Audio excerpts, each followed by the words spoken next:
Brace the rudders! Raise the sails! Raise the sails! Captain, an unidentified ship is approaching. Over. Roger. Wait, is that an enterprise sales solution? Reach sales professionals, not professional sailors. With LinkedIn ads, you can target the right people by industry, job title, and more. We'll even give you a $100 credit on your next campaign. Get started today at linkedin.com/results. Terms and conditions apply. From the House of Mystery, this is Mysterious Matters, and I am the curator of mysteries. I go by many names, but you may know me best as Bob Bain. And today we are joined by super forecaster extraordinaire. His name is John Hogue. And you may actually mistake him from Nostradamus, but he isn't. It'll be nice to get into a topic about reincarnation, because that is definitely... I'll simply say is that whoever you were in the past, famous or not, you're not that person now. But in an odd way, I mean, just briefly, my whole kind of journey out of the Judeo-Christian programming that said you've got this one little life to make it all good, or you're going either in the lake of fire for the rest of your existence eternally, or going to heaven where you just, I don't know what's worse, sitting there singing Alleluia, Alleluia, Alleluia forever from some God that really needs to get a lot of attention if people are Hallelujah, Hallelujah. So, you know, I always felt that I think I'd probably belong better in hell. That's where all the intelligent people go and the rebels and stuff. And that's probably where my spiritual master is. He used to joke about it. He says, no, I'll go down to hell. I don't want to be with all the dry bone saints because down in hell, frankly, if you really want to get God pissed off, God just is calling, and he wants me to take my rice off the heat. So I will be right back. We'll see you, buddy. And here he is, ladies and gentlemen. Running into the screen, yes. So anyway, my teacher said, we'll go down there, all my people and me. And by the way, we're the people some of you might have seen if you watched Netflix recently in the last few months.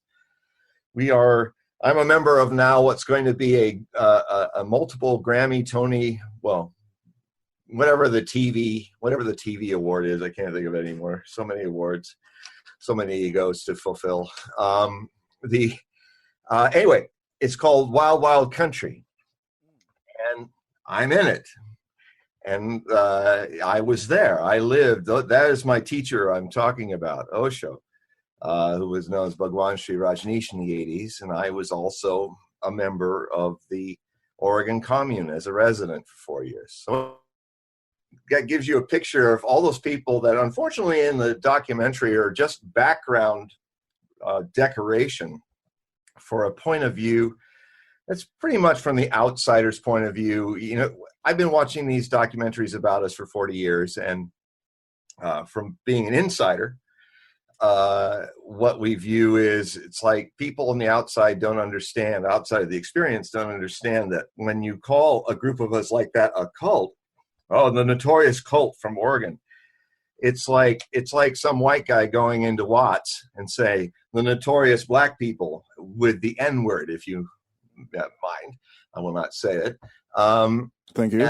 To the cult people, to the people that are called cultists, that's like calling us an N-er.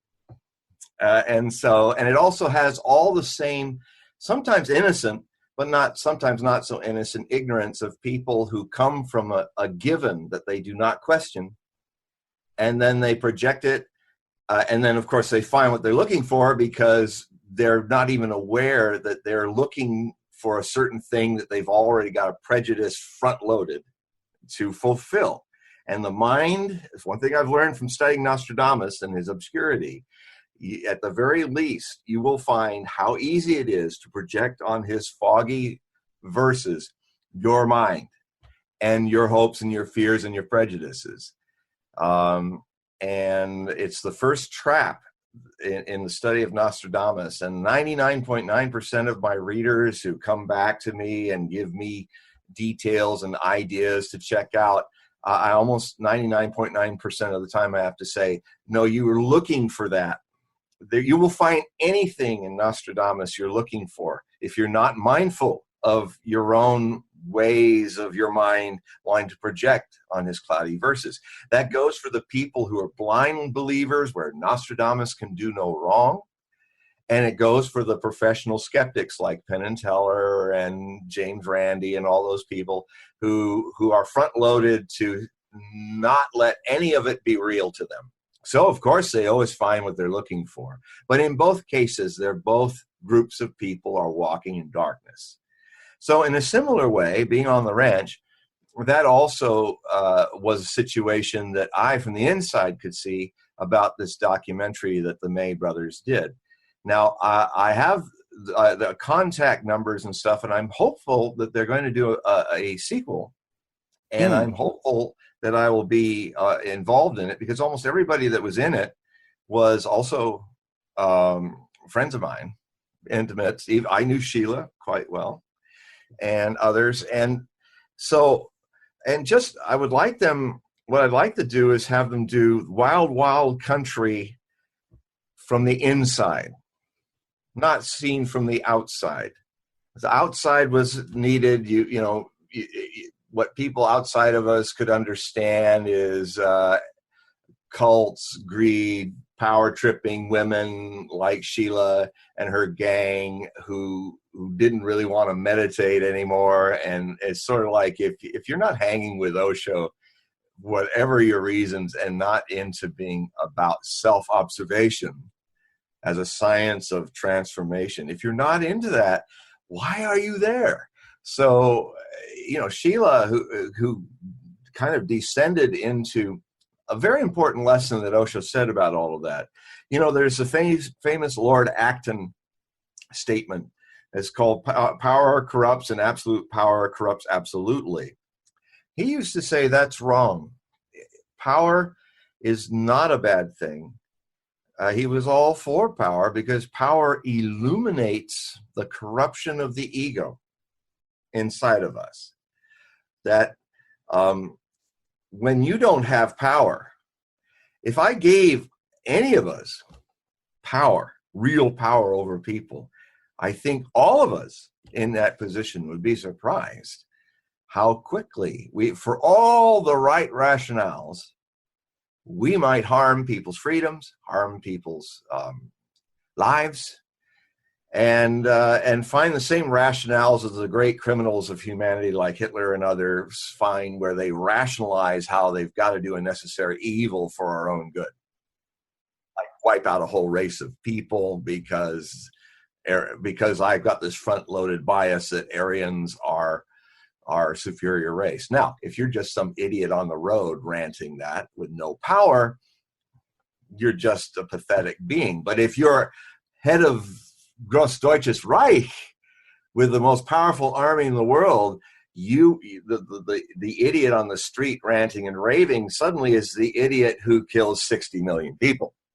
So it's not that power, it's just like the gun doesn't kill people. I do agree with that. The gun doesn't kill people. People kill people with the gun, with the atomic bomb, with the whatever. And power is like the gun. You put it in the hand of somebody. It's a minor example of what I mean. Now, I was trained to be responsible with guns and to be able with power of the gun to hurt or kill. My dad trained me and my brother that way. And most people who have guns are very respectful of the power and the mindful danger of this power.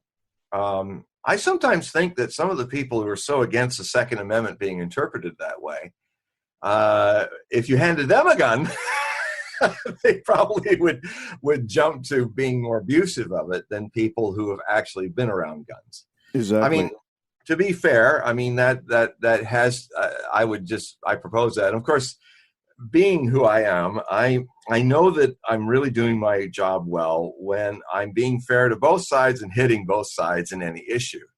I am neither left wing or right wing. I consider myself the future, which is free wing. But here's the thing, John.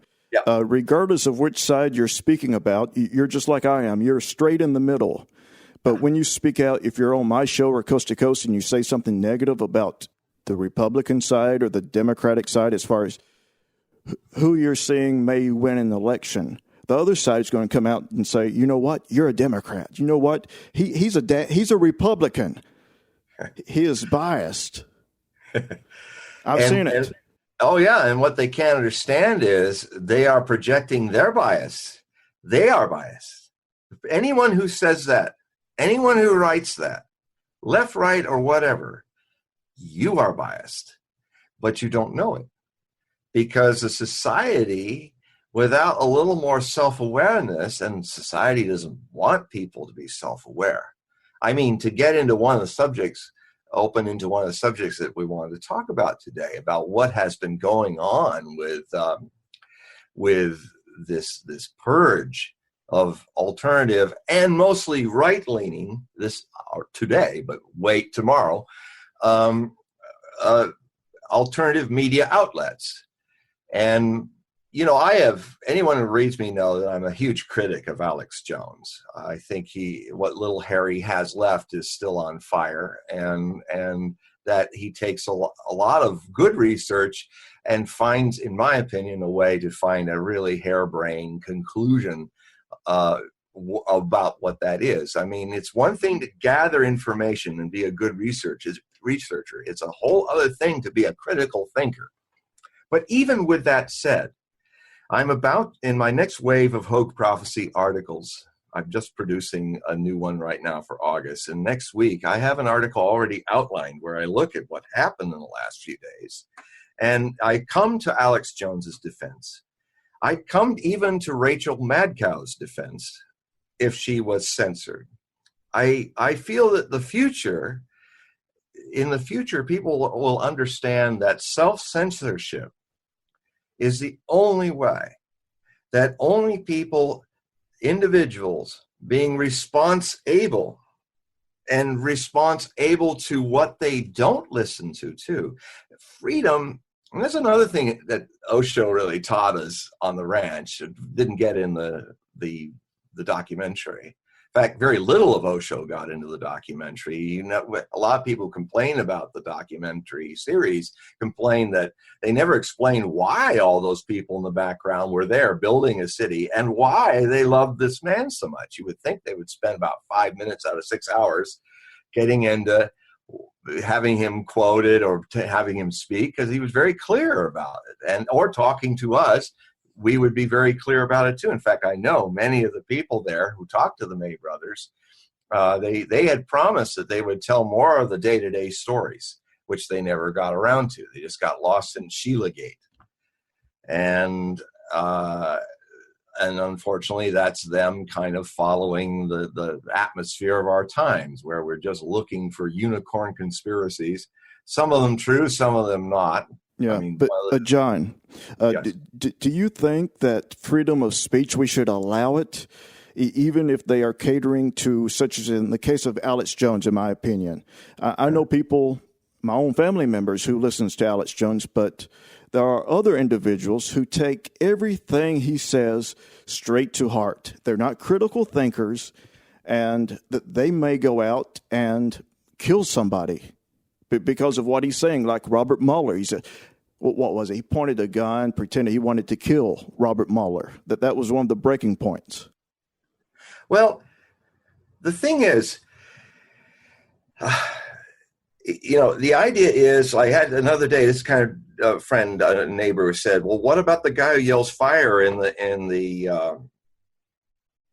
theater, the darkened theater, and creates that? I said, Facebook is not, and YouTube is not a darkened theater. It is something else, and it has its other possibilities, but it's not like you're in a dark. It's not like somebody is coming up with a gun and doing something like that. The problem is, there's no line, because it's a subjective issue. Now, a man being an ass, saying stuff like that, I have them on my Facebook page. It is the only way the future humanity is going to solve this is if they come back to the point of individual responsibility. If we're going to now make idiots the litmus test of how we set up our platforms of public speech and talk and communication, and that is exactly what's wrong with the current state of politics in the United States. This is not a democracy. This is a mobocracy. This is a mobocracy in my experience. And I'm not just anybody with an opinion here. I have seen work firsthand. I have seen the deep state destroy that city in Wild Wild Country, using Sheila's crimes as a way to get in. And I have seen how, and I have the documented proof to back it, that Operation Serenity was going to burn us out and kill us all, just like what happened to the Waco people. Now, that can be a whole other show. I have the author of Passage to America, who was an undercover reporter, one of our disciples, who used to be a reporter in New York, and a real reporter, a who, what, where, when, why kind of guy, who was a critical thinker. And he went to the governor of Oregon, the National Guard commanders, everybody involved, and he said, look, I think your story needs to be told, and I want to not only transcribe it, but tape it. And they all agreed to it. So we have the governor of Oregon, we have Attorney General Frohmeyer of Justice in the state of Oregon, and all the chief generals named and on tape, describing to us Operation Serenity, which had 8,000 National Guardsmen and armored personnel carriers. And an idea was to come in with helicopters into Osho's compound, start a fight with the Peace Force, which, by the way, was a legal peace force that was trained in the Oregon Police Academy. We were licensed police. I was an auxiliary. I was in the Rajneesh security.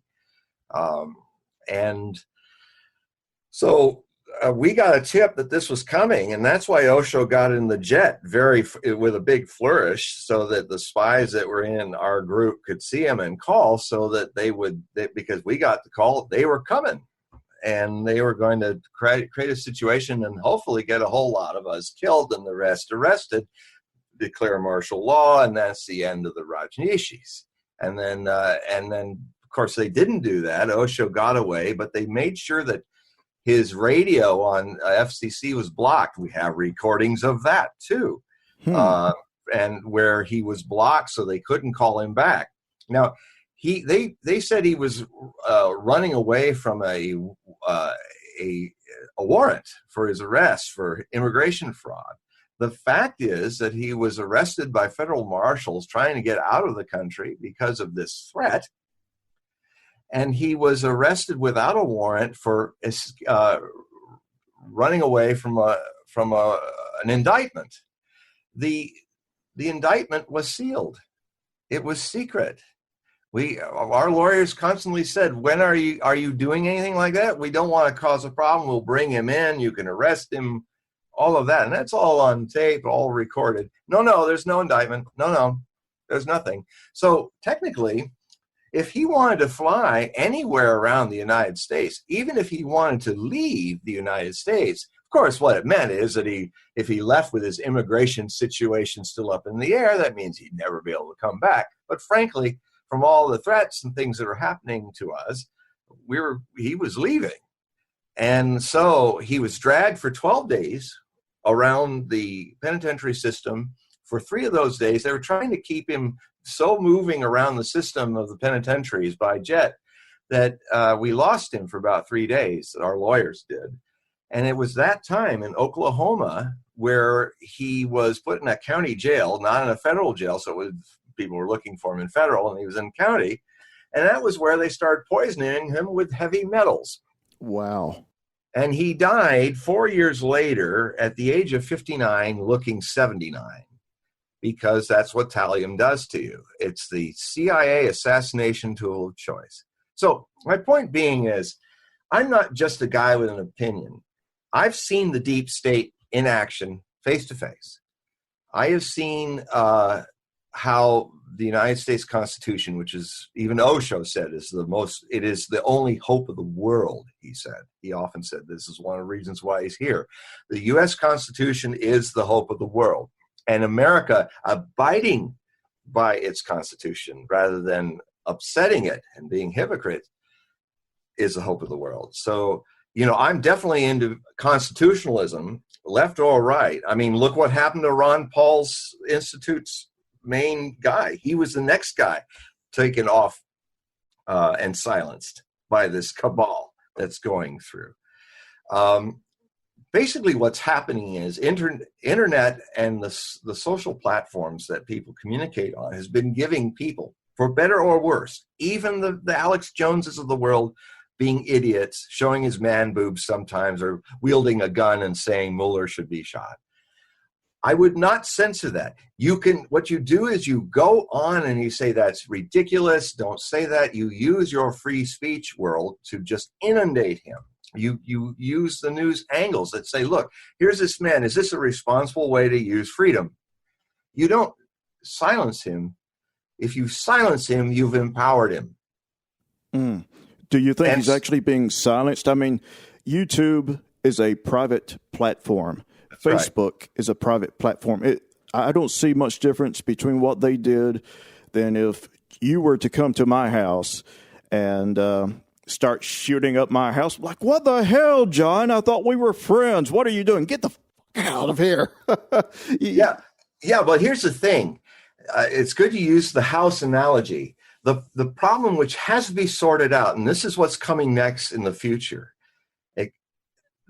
It's true that these major platforms are not, they're using a public model, the commons, and they've privatized it.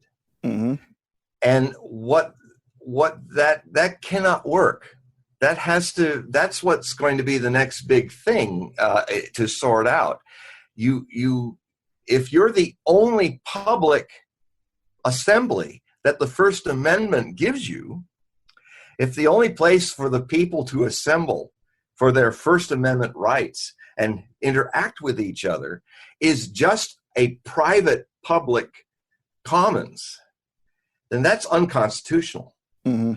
Then it changes. Like if you have turned your house, Bob, into a place where all the world can walk through rather than your private home, if you have said by doing that I am now opening my household to all and anyone coming in to speak their free speech and to say whatever they want. And then, of course, if people start abusing it, or if the neighbors in Washington, D.C. put you in front of a Congress and these idiots who don't even know what the internet is, who are now saying, Mr. Zuckerberg, your life is really going to zuck and zuck bad if you don't fix this stuff.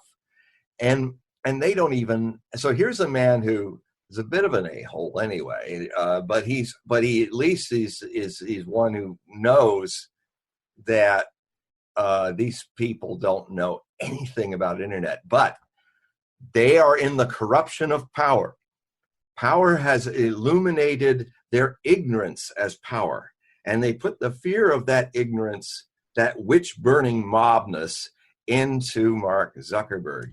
And I knew when that happened, and he's drinking enough water to fill the Great Lakes, and looking like a fish out of water in terror, I knew that within weeks after that, he was going to take their fear and ignorance and throw it on all of his people. Now, what he could have done is explain to them that this is a situation and advise them that what they need to do is now find a way to reconcile the public commons being now privatized and uphold the First Amendment, somehow make something that makes that doable, or create a public commons Facebook. And in fact, what will happen is a lot of, I mean, I can sense it right now, the entrepreneurs online that are now setting up to create an open access Facebook, a worldwide free web, where, and they will also have to deal with, the First Amendment doesn't say this is the free speech, it goes this far. It's only free unless you don't upset somebody. Mm-hmm. It's wide open. And what that then says to me is that what then the government and people on this new situation need to teach responsibility to people. Yeah, I remember, and you might have heard of these cases yourself. On Facebook, students will bully other students. We've seen it before. We've heard the cases of other students, teenagers, whatever the case may be, committing suicide because they're being bullied on Facebook. And then those other students, teenagers, are being brought up on charges and imprisoned for, I guess, assisted suicide. What are your take on that? What is your take on that? Well, at least, I mean, first off, the future, as I've visualized it, of a coming new humanity is going to dismantle this justice system, which they will call the revenge industrial complex. They're basically, they'll create a system that's not a penitentiary, but a place for people to be cured of their neuroses, Bill Cosby doesn't need to go to jail and be in a room all by himself. Bill Cosby needs sex therapy, and even to the people who would have Bill Cosby punished for the things he did, it also shows to me their lack of compassion. This man's sick. He needs help. And they also need help too, because in the world that the future talks about being truly free, which means being equally responsible for your freedoms. People think of freedom in our day and age, like the problems that cause these systems it's like, let's ban all guns, like the liberals say. Well, it's not the guns' fault. It's the irresponsibility of the people using it. I will not ban the guns. I will deal with the people and work out ways in which we would, I think a common ground would be to find ways in which it that supports people using them sanely. Now it gets a little dicier. I mean, it gets a little dicier when we're talking about, my brain is overloading. There's so many things that I'm going to try to get out. That's why my dyslexia kind of kicks in. But it's a little more subtle when we're dealing with a public commons of people talking. I mean, it used to be in this big park, Hyde Park in England, there used to be a place where people got literally up on soapboxes and talked, and they still do that there. And there's discussion. There's also like 3D trolls that are right there in your face, and all of that. There's abuse. I mean, the thing I wonder about is if I were the parent of a child who is feeling abused online, and if the person is on Facebook, you have the right to, as an individual, to, and this is important for the future, the responsibility of censorship has to be that of the individual. And if the individual is a parent, then the intelligence of the parent is to guard and protect the children, or to explain when things happen, to be monitoring, and not just, a lot of these kids, the parents don't even care and don't even want to know what they're looking at on the internet when they're being savaged by people. And I know what it's like as a person like I am. You go on my Facebook page and you will see the kind of savagery that some people have, which I kind of use as opportunities to kind of deconstruct the mechanics of the troll mind.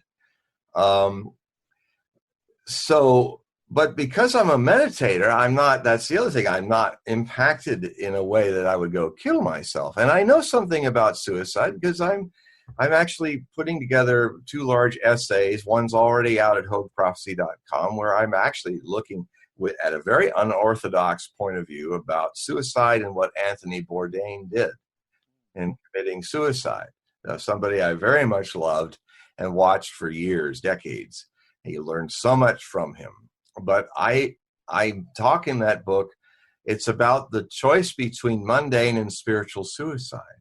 Now, both Anthony and I committed suicide.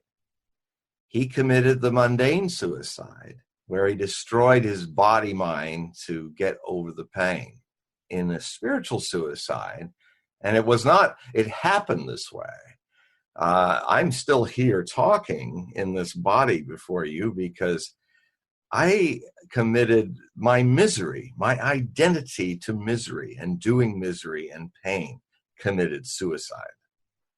And so, when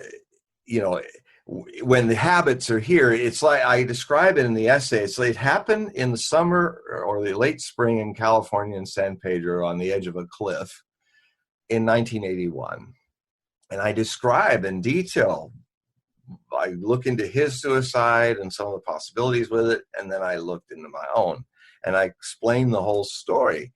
And, that was the moment that the root of my misery was cut. Now, just like using the tree metaphor, if you cut down a tree, it takes a while for it to wither. It looks just as alive on the ground as it was before. And in a way, just like if you look at your misery and your identity to it, and anger and jealousy and fear and all that as a satanic bicycle, and you suddenly most of your life you're on the bicycle going, wow, why is all this stuff happening to me? And then as you get a little aware of yourself, you're aware that this is like a bicycle and you're pumping it. And you've been trained unconsciously by your society to identify, which is the power of your pumping. And if one can then just see the mechanics of how one identifies with things, how the first time you ever had a feeling hurt, if you go back and look at, even now, anybody's hurting your feeling, if you sit quietly and go into your breath and just go in, you will see like layers, memories of where it all began. It was the moment, and you'll find that the core of your misery may have your father's voice, your mother's voice, your priest's voice, or somebody of authority, somebody that you care about and identified with. And then you'll see the moment when you were trained as a child to take that as your own and own misery. That was the moment where you started owning and terrorizing yourself with owning feelings. And when you own them, you do the misery they trigger, just like pumping that bicycle. Now, you will suddenly, in meditation on this path, you will suddenly see what you're doing. And, it's like if you're wiggling your toe unconsciously. It happened one time, a king was sitting next to Buddha, and Buddha was speaking, and suddenly he paused and said, "You're wiggling your toe." And he suddenly stopped. I said, "I didn't tell you to stop wiggling your toe. I simply made a point, such was the case, that you are wiggling." He was talking about suchness and about awareness. And so what then made you stop? And the king said, "Well, when I became aware that I was doing it, I started watching the wiggle, and then quickly I stopped, because it was like, it was why am I annoying doing to that?" me. Yeah. And so you can stop pedaling the bicycle of misery, but you've pumped into that the momentum, not just of this life, but perhaps many lives of bundling misery and identity, and then dying, and then seeing that bundle either break off and be bits in other people. That's why a lot of people share fragments of past lives of one person, or the whole bundle gets put right into a new womb. Osho used to say, and I talk about this a lot in the first part of the Anthony Bourdain essay, which will be a book out later this month, called Anthony Bourdain and the Choice Between Mundane and Spiritual Suicide, a personal reflection by John Hogue. And you suddenly, he said that the real secret of reincarnation is, and this is what got me out into Asian thinking and this whole idea of only living with one life. I mean, most of my family was very much into the Jesus freak movement in the early 70s, and my brother, and they were all trying very zealously to convert me. And I just thought, from my own experience of the way they were reasoning, the justice of God, it sounded like, no, to me, he sounds like a psychotic. And to me, he also sounds like he's a creation, the ultimate imaginary friend that adults weave from their childhood reflections into entire God-worshipping or anti-God worshipping religions. Atheists are no different in my book. Atheists and theists are all about theism. What if the truth is something beyond both? What if it's like not God, but godliness? And what if it's all over the place? What if all this apparent world is just a habit that we've gotten into, like waves forgotten they're part of the ocean. They rise, they fall, they infinitely change into infinitely waves. They see all around them as they're rising and falling, millions of other waves, white caps and everything. It's all moving. And at some point, the wave forgets it's a whole ocean. Mm-hmm. The dewdrop John, forgets it. Yeah. I'll tell you this. I was born and raised here in Tennessee as a Southern Baptist. But as I grew older, especially when I got into my 30s, I began to realize, you know what, the Christian belief system is almost like a cult. It really is. That if you do not believe in Jesus, you will burn in hell. They'll say that to the Jewish people, to anybody who doesn't believe in Jesus. But I'm thinking to myself, you know what? The ancient Greeks, they believed in their gods just as much as we believe in our God. The Norse gods, they were believed in just as much. What if they're all one and the same, and we're just trying to manipulate other people out of fear? I mean, that really is what it's about, isn't it? Manipulating people to do things we want them to do by saying, if you don't do it this way, the boogeyman or God or Satan, you will burn in hell. Yeah, it's all fear-based, not love. I would hear people say God is love, and then they'd spend the next 30 minutes saying what you're saying, which showed, well, this person is talking love, but their statements and their actions are psychotic. And so at that time, I was really struggling with that, because a part of me was thinking, but what if that is actually the way it is? And then the shock, and it was such an existential crisis for me. It was like, my God, I exist in a psychotic universe. We do. And so, well, actually, no, we do it. We make it. I know now that's not the case. We do psychosis, because the cults, which are basically religions that gain political power, there's no difference between what is called a cult and what is called an organized religion. The difference is that the Christian cult suddenly was called a religion when Constantine amalgamated it into the Sol Invictus pagan monotheistic cult that was his state religion. So it was a perfect organization job, and the Romans were marvelous at it. In fact, Romanization Rome is long gone, but Romanization still is alive and well in the Christian faith. There are so many things in Christianity that are from the Sol Invictus religion, with a little bit of Eastern Mithraeus religion involved. If you look at the Holy Mithraeus Eucharist, it is almost verbatim the same words as the Holy Eucharist. And Tertullian, in the early Christian days, criticized St. Paul for saying he is bringing heathen ideas into our movement. The Christian faith was open-ended. There's more books that have not been kept in the Bible than are in the New Testament. And it was Constantine, with the going political with the religion in the Council of Nicaea, that created the situation with the Catholic bishops, which was one sect of a bunch of people in this arguing arena of different people, the Gnostics and others, that they won out because the emperor was on their side.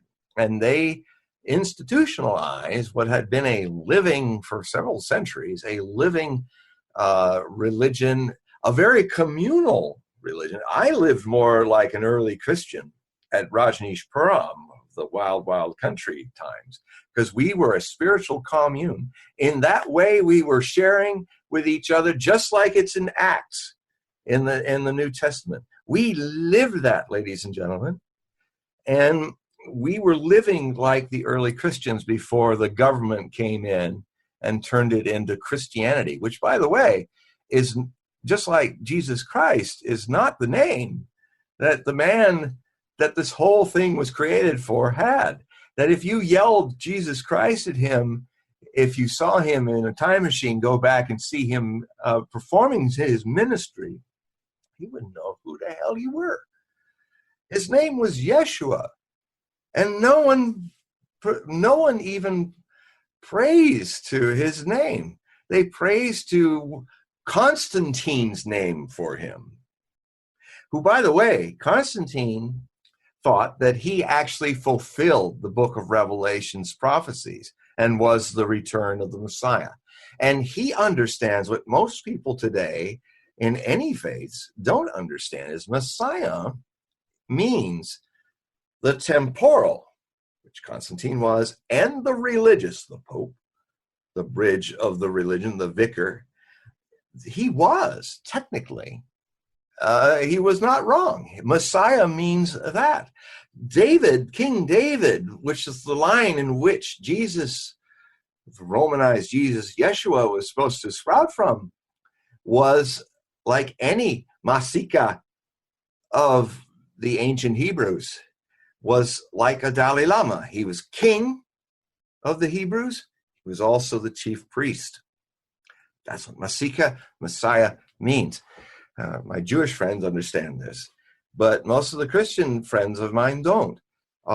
So in a way, I understand that he was actually logically correct, Constantine, for doing that. Although I don't support any of this.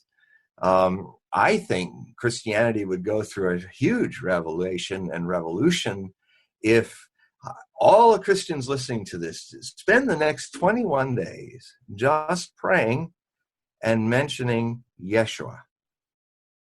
And it's not just theory. I did it. I tried this for 21 days. And it brought me into a whole other connection with Yeshua that feels as alive as the connection that I had for my teacher, who I contend was also an enlightened master.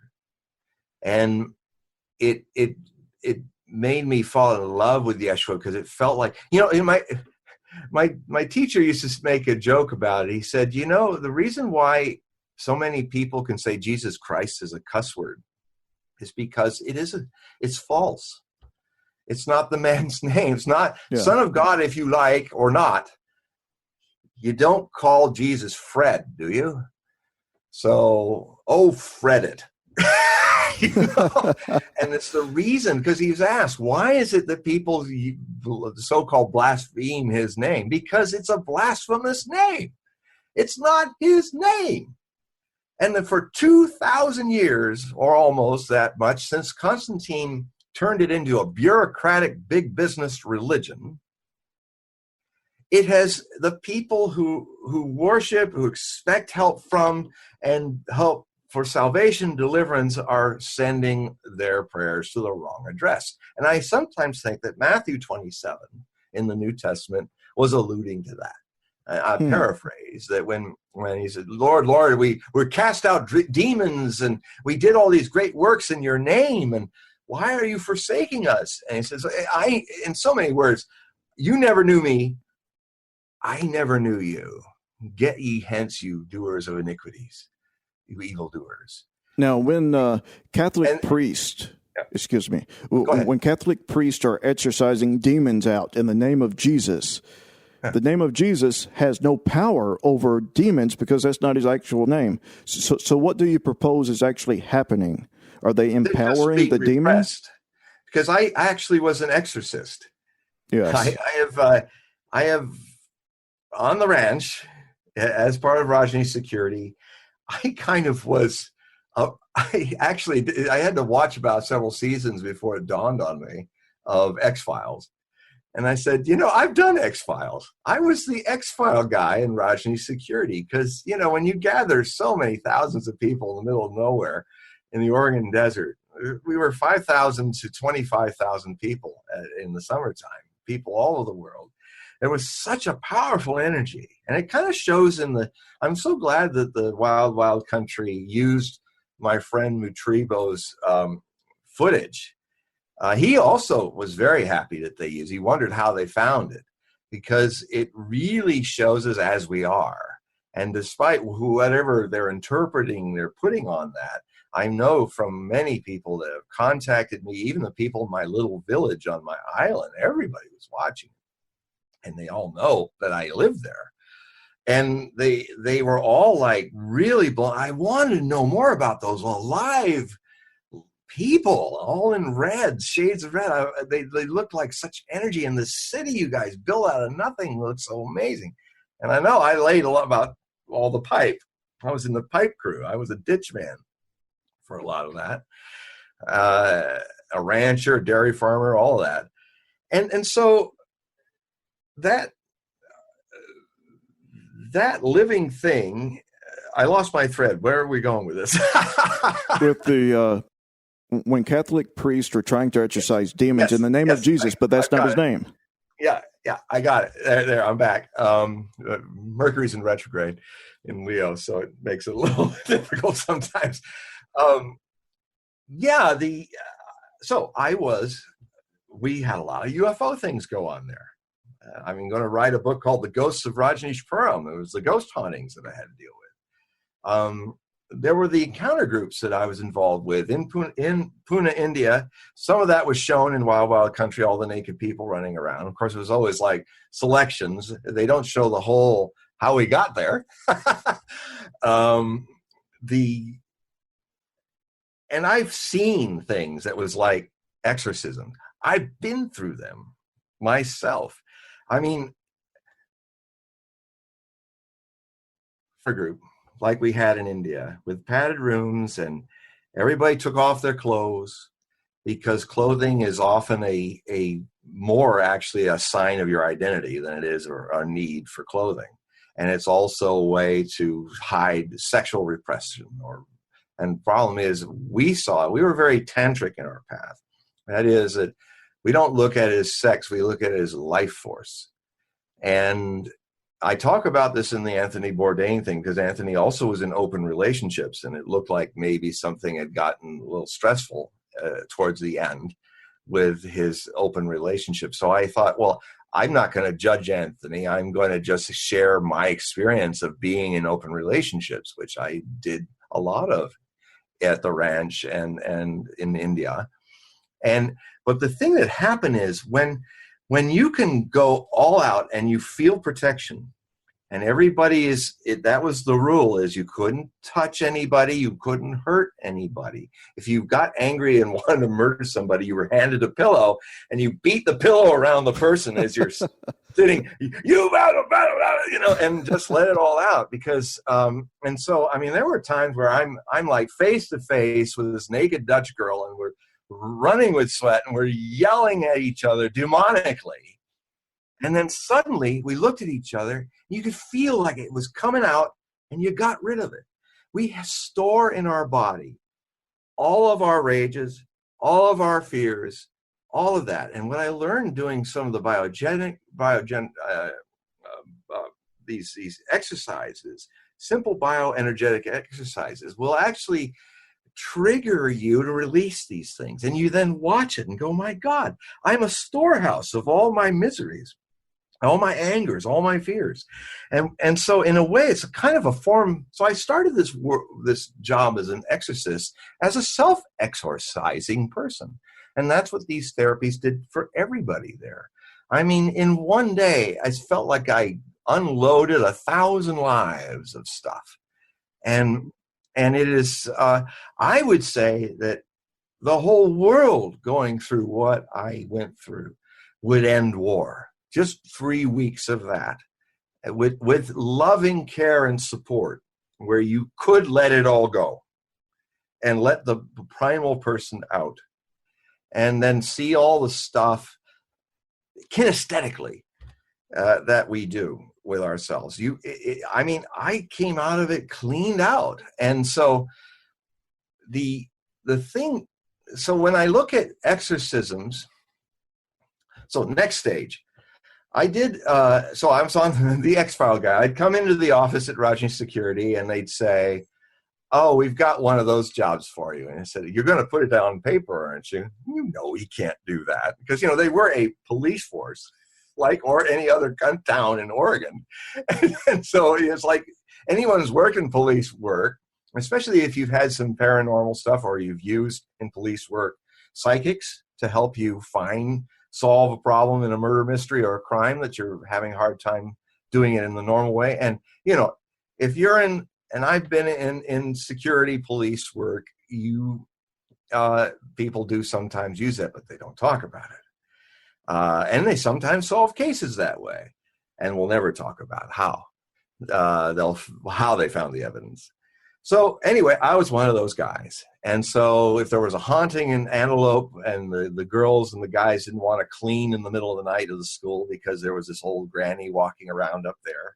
And I mean, I met the old granny walking around up there. But the thing that I learned kind of viscerally from what happened in the encounter groups, from my own self-exorcism, is that I realized that perhaps these people aren't really there, these ghosts. What if it's radiant misery and identity that when a person dies, because you'll notice certain patterns, hauntings never last longer than 500 years, like it's a half-life.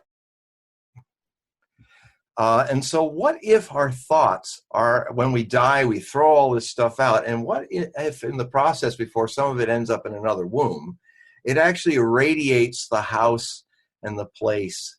And what then if people who are unconscious of their own suppressions come into that place? Do they actually feed it energy and make it animated again? So I tested that assumption. I don't believe in faith in anything. I believe in experiment. I believe in knowing rather than blindly believing. And so I tested it myself. So I started talking to all the people that worked there, and I worked on them becoming less fearful, becoming less identified, and the haunting vanished. And then months later, if new people came in to do the same job that I hadn't worked with, haunting came back. I had to go and do it with them. Haunting vanished. So I started to think, I'm onto something here.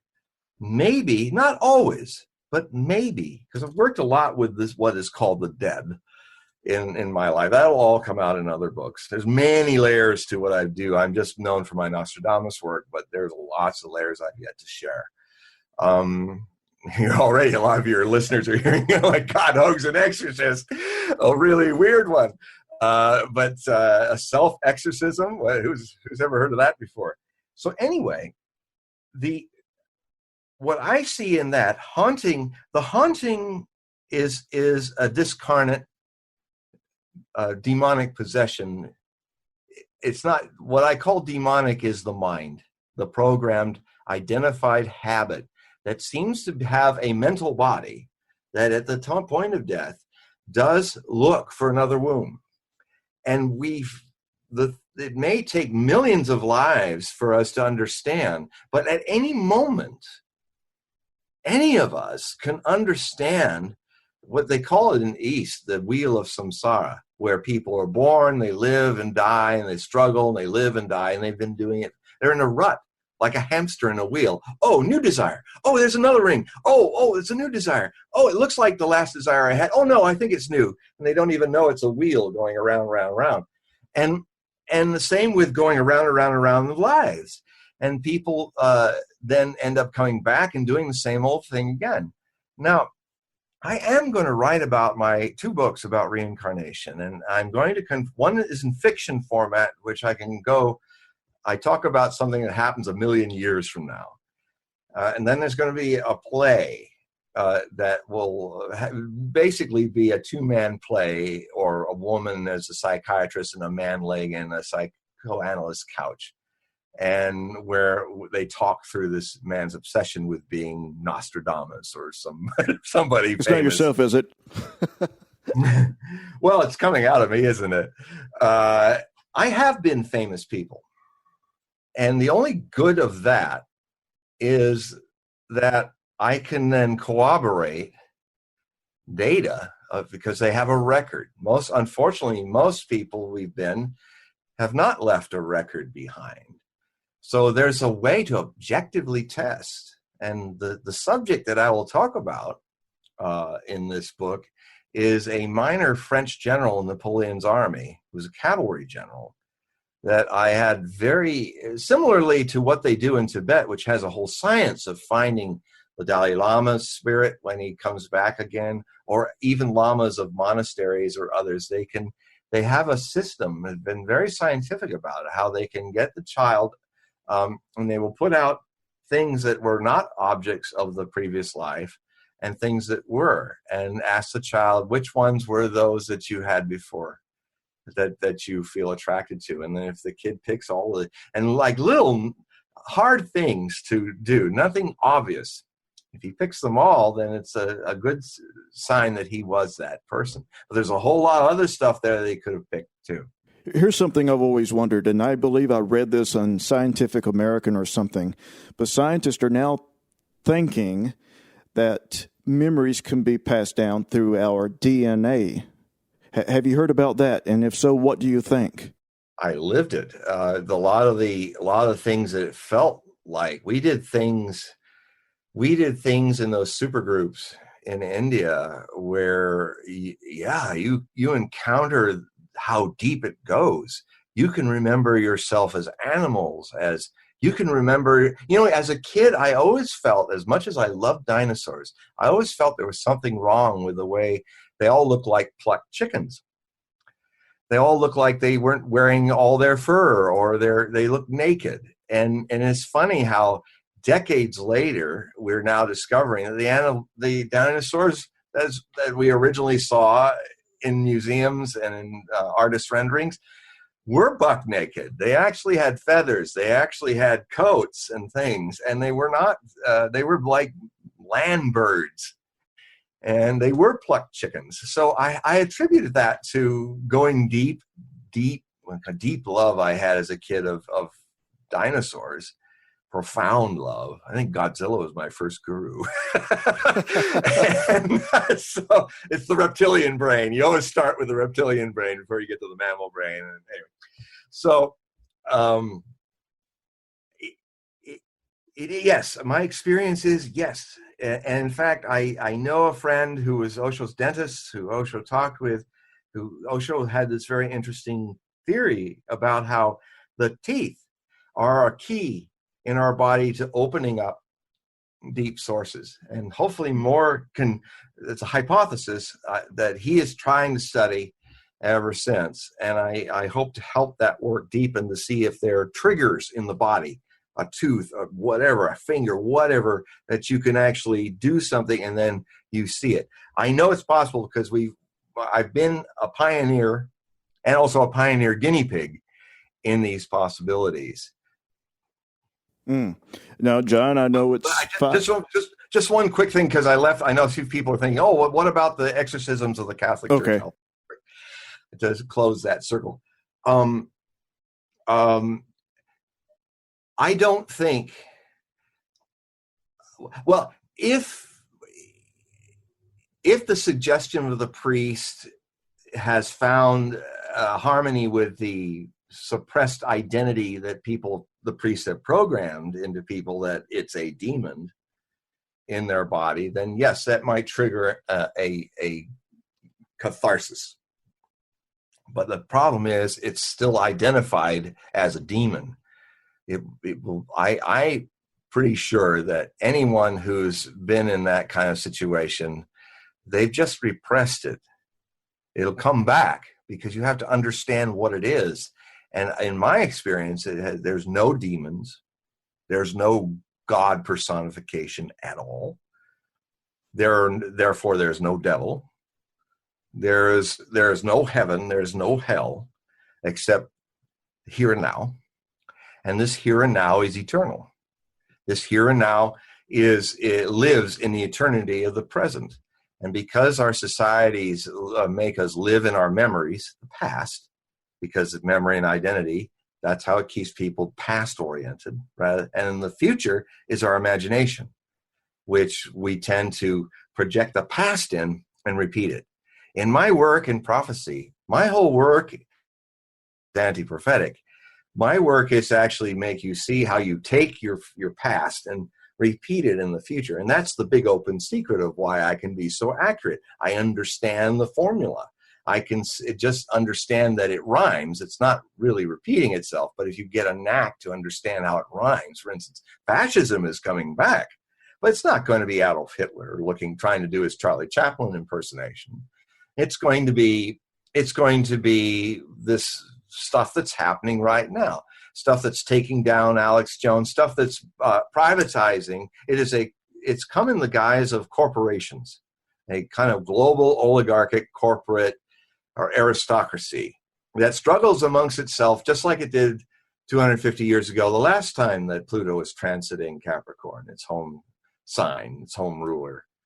And it's happening again. And last time that happened, we started an age of revolutions to overthrow those oligarchies, starting with the American Revolution, starting with the most beautiful document of politics ever written, the Constitution of the United States. And so, that's my party. I'm a constitutionalist. That means I'm neither left nor right. I have more in harmony with Rand Paul and Ron Paul and the Ron Paul Institute than I have with and many people who are also progressives, even people like progressives like Lee Camp, the comedian of Redacted Tonight, and others who are left of that are also constitutionalists. And I always felt that, we constitutionalists, whether we're right-leaning or left-leaning in our interpretation, we share the love for the Constitution and fairness, and we can work together. Those differences we have would be similar to the founding fathers, and they argued and they struggled, but can you imagine the current illiteracy politically and the current hysteria of people who are not constitutionalists? Don't even, there was just recently a poll showed that no one could list all 5 of the rights that are in the First Amendment. Only like 3% got 4, and 40% got none of them. And is it any wonder that your country is going to doo-doo? There's no wonder that this is happening. There's no wonder that people are not discussing, and the free press is no longer free to discuss the corporate media. It's now a fascist propaganda. It's Das Signal. It's the Deutsche Bioblätter of newspapers of Nazi Germany now. It's got a nicer look about it. It pretends to have a left-leaning Rachel Maddow over here and a right-leaning Sean Hannity. And I've done Sean Hannity's show, by the way. And I've worked on MSNBC. I've worked on all these networks for the last 30 years. I've been a guest on all of them. I used to love the, the Hannity and Combs show when Alan Combs was still alive. I was on that show. Oh, were you? Yeah, it was on 31st of January, 1999, Hannity and Combs, and I was discussing with a climate change scientist the future, and Hannity, it was actually going really good. Hannity didn't jump in. Combs was, I did radio shows with the late Alan Combs years later, And I asked him, he said, I try not to remember that time. So he basically blanked out the show. He didn't remember that I was on the show. And he was just kind of sitting quiet and let Sean do the whole thing. And anyway, so Sean, I'm thinking, man, I'm in a little camera in Fisher Broadcasting in Seattle. I got this little camera and red light, and millions are watching me, and it's prime time, and in New York. And I'm thinking, man, this show's going really good. Sean hasn't jumped in and kind of interrupted the flow of what we were saying. We were kind of agreeing with each other, but I could look at Sean on the screen. I could feel, oh God, he's here it comes. And then suddenly I made a statement which really pissed him off. I said, and I had written it a year before in a book called the 1000 for 2000 Startling Predictions for the New Millennium and Beyond. And in that I said that sometime in the first 4 hurricane seasons of the new century, either Miami or New Orleans will be destroyed or flooded by a super hurricane, the first super hurricane. Now, I quoted that, and then he went, well, Mr. Hogue, aren't you just a doomsayer? Aren't you just always saying things that are scaring people? And I looked, I went, no. And of course, that's the worst thing you can do to a host. It's like, and so he kind of was thrown back, and he said, oh, well, I mean, you say this about her and that. And then I interrupted and said, have you read my book? Well, and then I interrupted him again. I said, well, people who have read this book know that 500 of the prophecies are doom, contradicted by the second half of the book, which are all the Bloomsday prophecies, showing that prophecy gives us a choice. People who read me know what I'm saying. And he kind of went, oh, well, I think we better go to a commercial now. And so I'm unplugging after this is all done. And I get this special call from the producers. I pick it up, hello. And there's the producer of the show is whispering, and you can hear the show just behind. It's still going on. She's saying, I just wanted to tell you that no one ever flusters Sean Hannity. And we were just all rooting for you because it's so rare. It's like, so we wanted to thank you for flustering Sean Hannity because we all hate his guts. It's just like,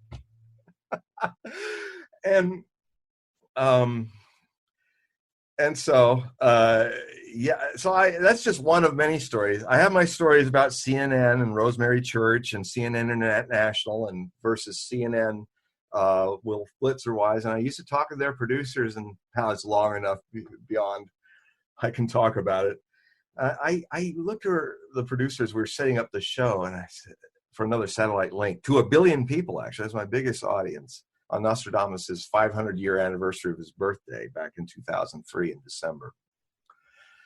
And I asked him, what is it with Wolf Blitzer? What is it with the American Bureau of CNN? And that's way back then. I said, what is going on with them? It seems like they're getting into, ever since O.J. Simpson, seems like everything's gone down the toilet with journalism and checking. It's all about emotions and get the 24-hour news in, whether it's true or not. And she responded and said, well, we have a saying here in this Atlanta center where the CNN is located. Because, at that time, CNN International was not that way. CNN International was like the old news where you got both sides and you got opinions, and you, the audience, were to make the decision. They were not going to think for you like they all do now. Except Russia Today. That's why they're in trouble. Don't believe me. All of you people, go check out Russia Today. They're on YouTube. They have a huge footprint for now on YouTube. But the reason why the government and the left and the right both are all trying to silence those people is because they're actually doing what news should be done like. They give you the left side. They give you the right side. They give you the sources, not somebody. If somebody says, we have almost perfect assurity that this is true, like the poisoning of the skip holes, they say, well, no, almost certain is not certain. They will do their journalistic thing, and they'll say, are you certain or not? And if you are, can you show us the evidence? No evidence. Same with the whole Russian unicorn hacking story that has been running and keeps Rachel Maddow going. And her ratings increase. But I mean, it's not news. So CNN International used to be like that. But that's why it was hard to get CNN International on the US airwaves unless you were up 2 a.m. So I asked her about that, and she said, we live in the same building, but we're worlds apart. That's what the producer said to me. Unfortunately, that barrier has broken down, and now all of CNN is a mess. And so is MSNBC, which I've been on. So is Fox. So is the networks, CBS, NBC, and ABC. I've been on all of them. Mm-hmm. There was a time before I got married when I was actually watching Fox News almost regularly. I would watch, the O'Reilly Factor, Hannity and Combs. In the morning, I would watch Fox and Friends. And I did not realize just how brainwashed you can actually become when you were just getting one perspective. I mean, that's all you're getting from Fox News is one perspective, the Republican side, pretty much. But as I began to branch out in watching BBC and some of those others, you begin to realize that the whole worldview that certain Americans have, that they're just blockading themselves into a small box, a small worldview mindset. And that's what's destroying our country.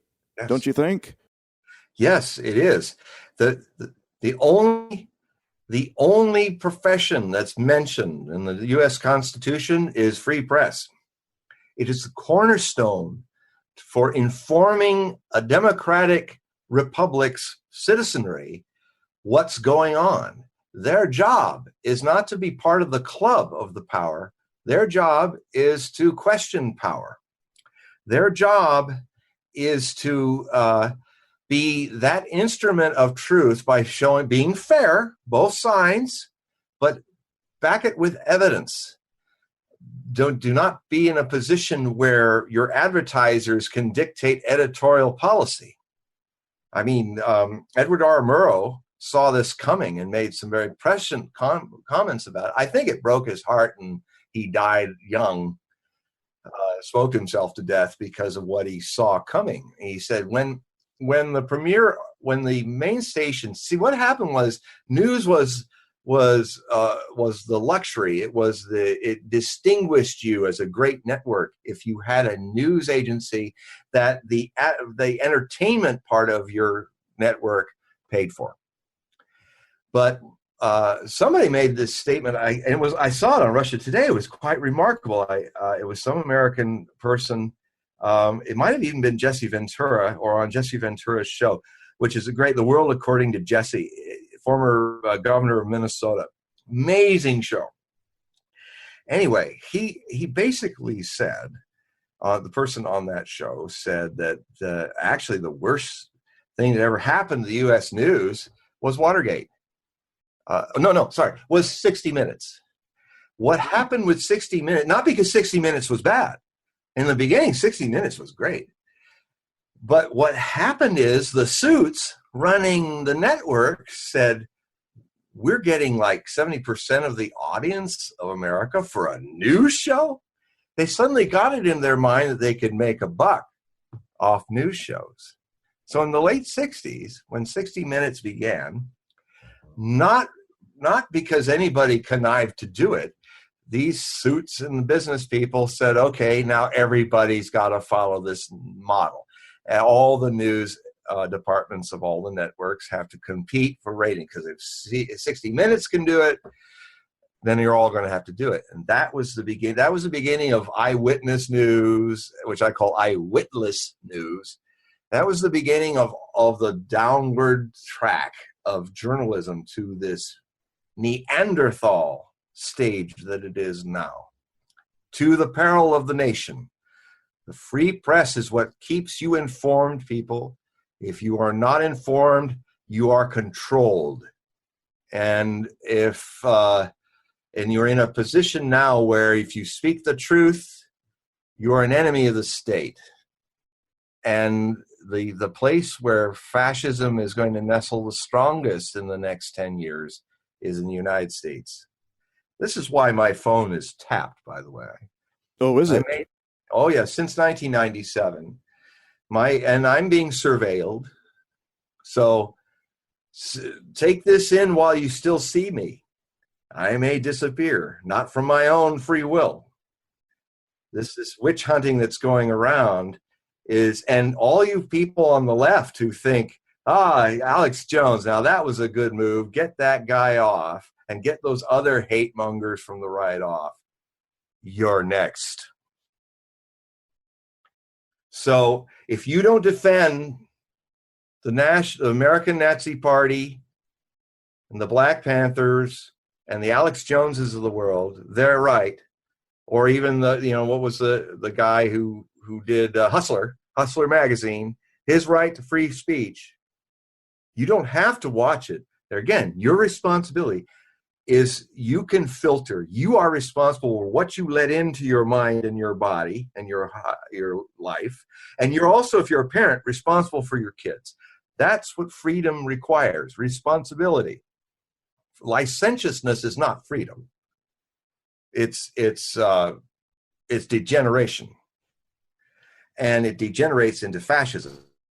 Told 20 years ago, I had so many people upset with me back when I made the statement that got me wiretapped.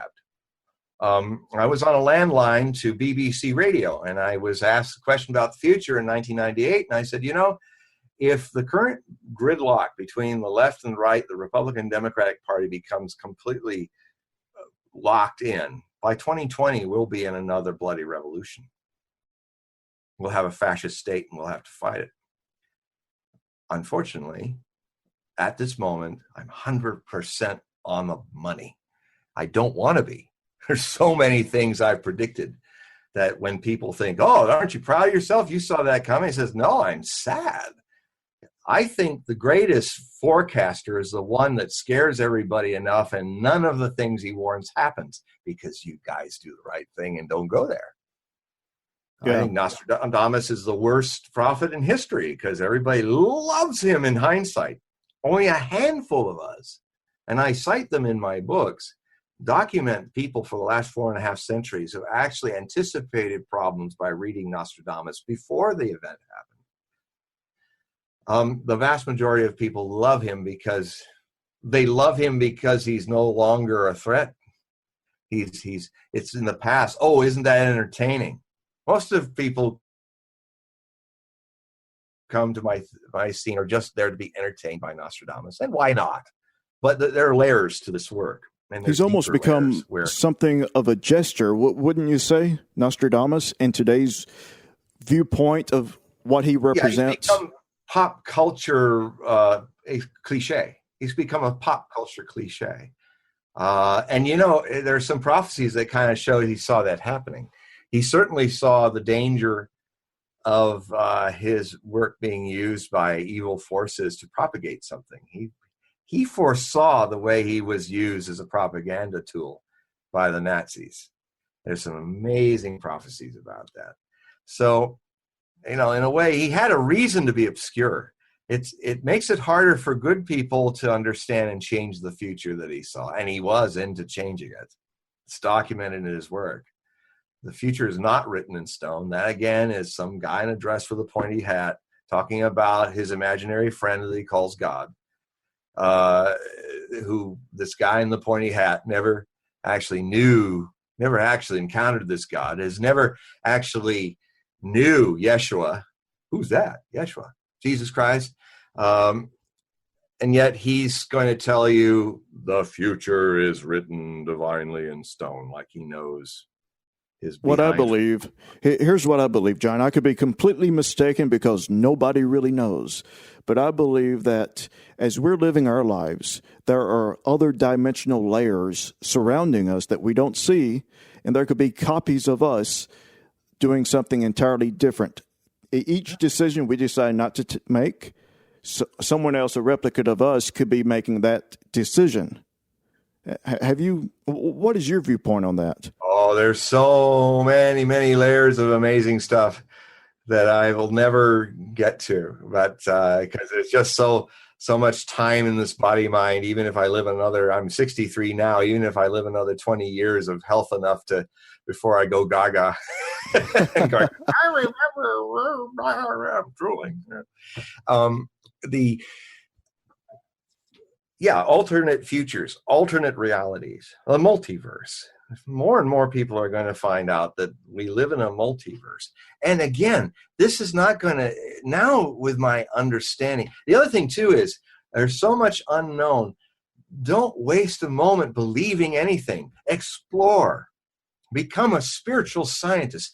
This is the era of the Aquarian Age. It is the era where science, for better or worse, dominates. It's the era of the Piscean Age, was the era of blind belief into paternal father figures as religions. That is fading. The future, slowly in the next 100 years, is bringing on not blind faith, but questioning. Not a belief in a huge business-like religion, but that you, on your own 2 feet, wherever you sit or stand, are a temple of a mystery to be explored and illuminated. And then by illumination lived. By example, not because some guy in the sky tells you to, but the fact is that in the future, as many human beings that walk and live on this planet, there was somebody asked the future humanity, how many religions do you have? I said, how many people are there?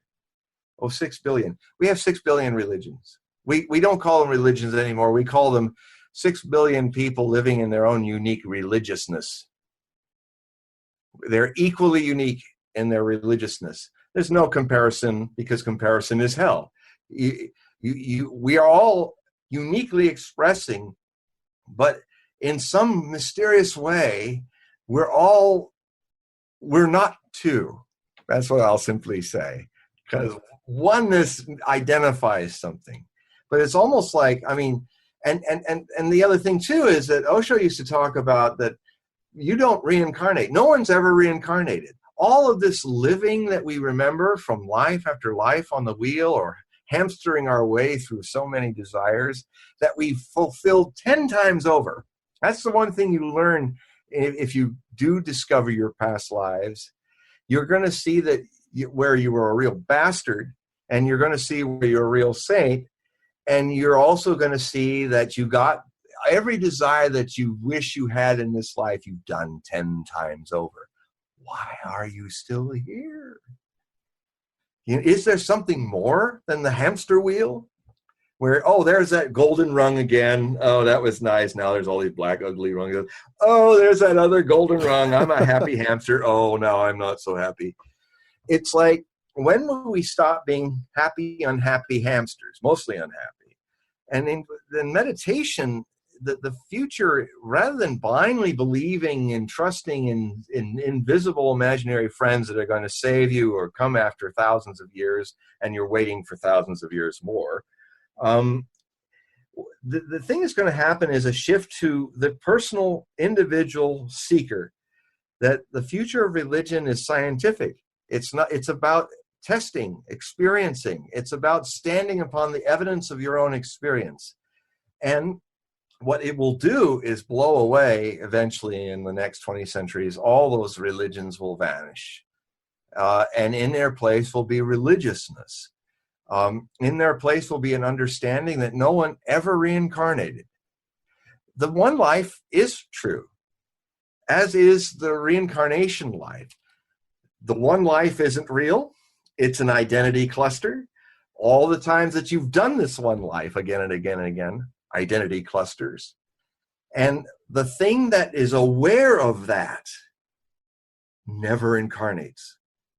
The thing that is aware of that is bliss. And bliss never leaves a trace, because it is not a thing of form. It is the vast, orgasmic, ecstatic. It is love. It knows, it doesn't seek love. It is love. all the loves that you've had in all your lives, all the feelings that you might have lost them, that is the misery bundle that never had them. They were around it, because inside each misery bundle is the source of this thing, which is always in the present. If you can bring yourself completely to this present atomic moment in silence, you will see it. You will not be able to explain it, because religion becomes not a thing of Bibles. It becomes experiential. People become the walking scripture.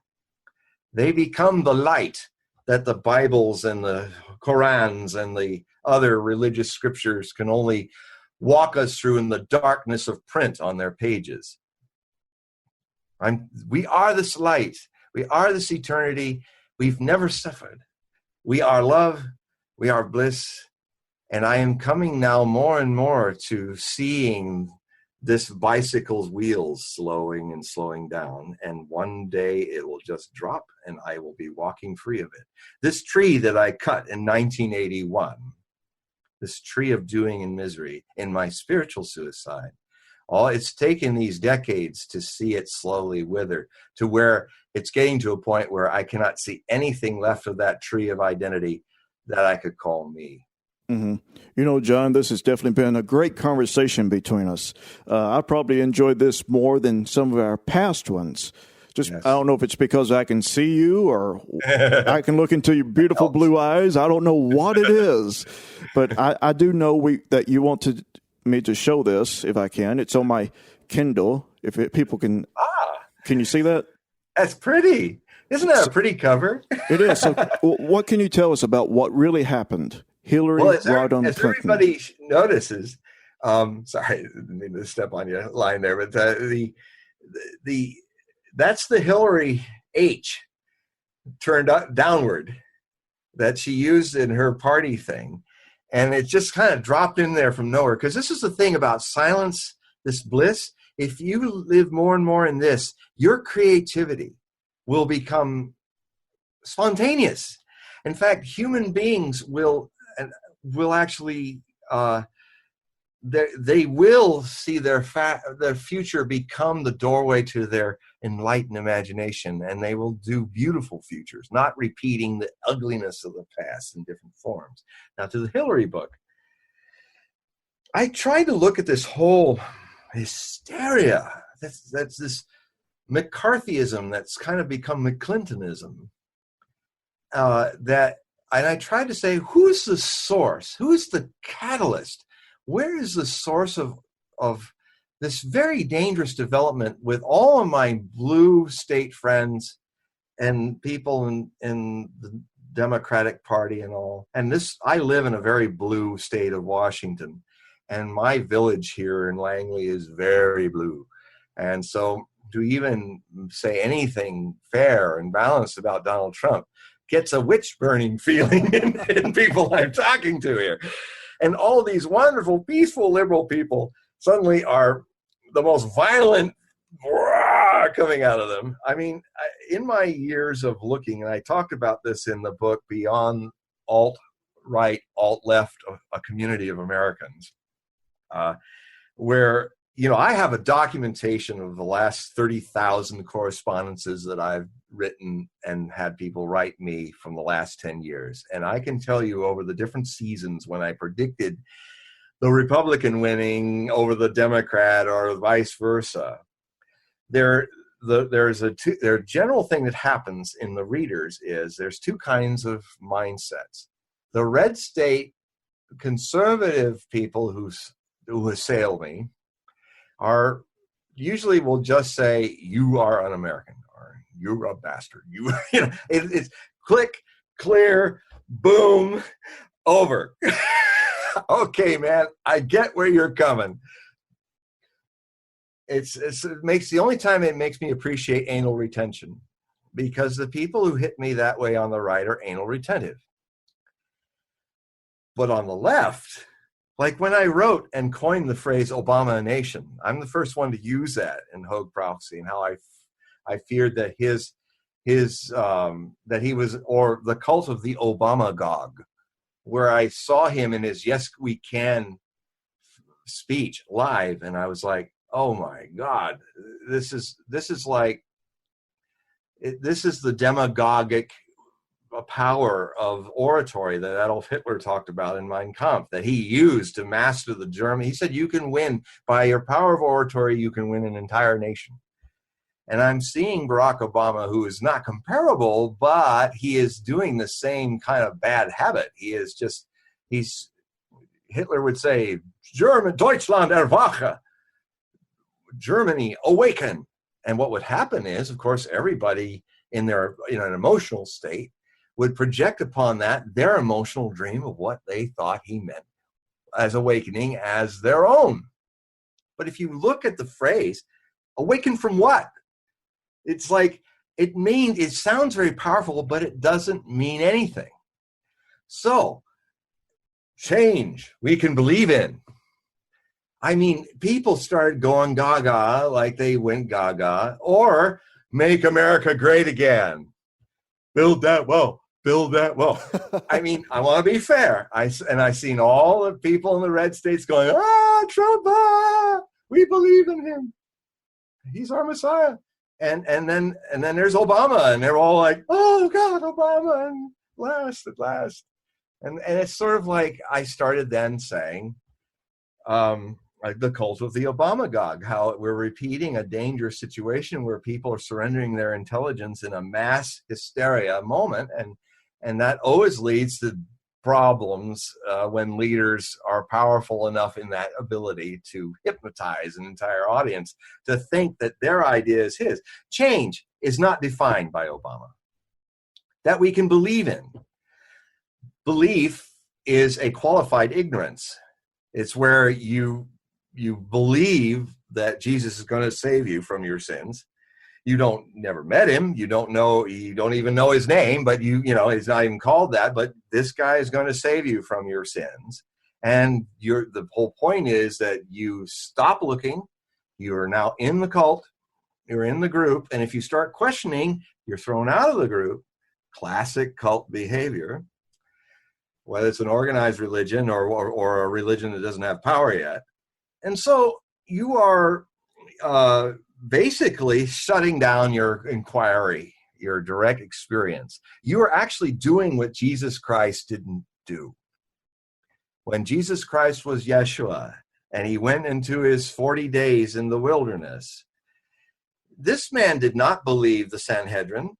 This man did not believe Caiaphas, the pontiff of the time of the Hebrew religion. He did not toe the line. He did not do what all of you guys are doing 2,000 years later as blindly believing Christians. He wasn't a blindly believing Hebrew. Neither was Buddha. Neither was Muhammad. Neither was Socrates. All these people, Zarathustra, the Zoroastrians. No, they all shared this. They were alone. They were not into blind belief of their times. They questioned it. When they were alive, they were harassed, and many of them were destroyed. And when they were dead and they could be turned into Jesus Christ rather than Yeshua, by the Romans, by Constantine, by politicians who were in the guise of religion, then they're made accessible as kind of imaginary friends. But the real walking, talking Yeshua, the words like fire, if I do not meet a person who has that fire, I am not going to blindly believe in anyone unless I've actually met a person like that. And I did, in my experience. So, all of that is really no more to say. Okay. Don't, this is, after all of that is silence. And then after all of that is your own self-exploration. The religiousness of the future is not bound by blind belief. It is not bound by Obamagogs or the Donald Gogs, or and then in the case of Hillary Clinton, now I found my thread. I got it. Still, brain cells still working. Ding, ding, ding. Ding, ding. Anyway, it's a big head. There's a lot of room in there. So anyway, Hillary, I discovered that the source, the high priestess of all of these very dangerous ideas that she has very effectively, through her influence with the Clinton Foundation and her influence in the media, and her influence, Bill and Hillary, in people who still are their allies in the CIA and the deep state. And, you know, she's one of the most virulent neocons ever. And so in the neoconservative movement and all of that, the otherwise known as the war perpetuation business for the $1 trillion industry of war profiteers, they look at Trump because, in a way, Trump is not part of that. He may be part of the 1%, but Trump, in his most authentic side of his many personalities, being a Gemini with Uranus over his sun, which makes him Mr. Unpredictable. That is his natural state of being, and he knows it.